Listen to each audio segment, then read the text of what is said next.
আজকে করব রসুন ফোড়ন দিয়ে পাট শাক ভাজা। আমি রসুনটা কুচি করে নিয়েছি, পাট শাকটা একটু জল দিয়ে না ভাপিয়ে নিয়েছি। তাহলে এখন বর্ষাকাল তো, তাহলে জলটা বেশ ভালো, পেটের পক্ষে ভালো। যেহেতু বর্ষাকালে শাক খাওয়া বারণ, কিন্তু তোমার যদি জলটা মানে শাকটা একটু জল গেলে না খুব ভালো। এখানে আমি খানিকটা সর্ষের তেল দিয়েছি কালো জিরে ফোড়ন, আর দেবো একটু শুকনো লঙ্কা, এটা কাঁচা লঙ্কা দিয়েও করা যায়। আর রসুনটা আমি দিয়ে দেবো,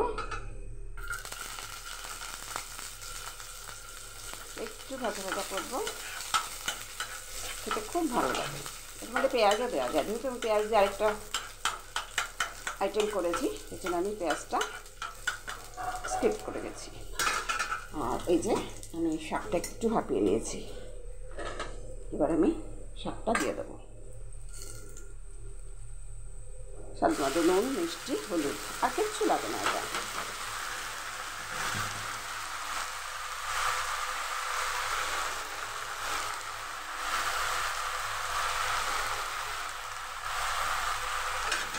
এটা জাস্ট ভাজা ভাজা হবে, খুব খেতে ভালো লাগে।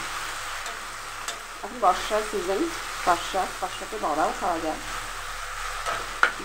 নাড়াচাড়া করে নামিয়ে নিলেই হয়ে যাবে রসুন দিয়ে পাট শাক ভাজা।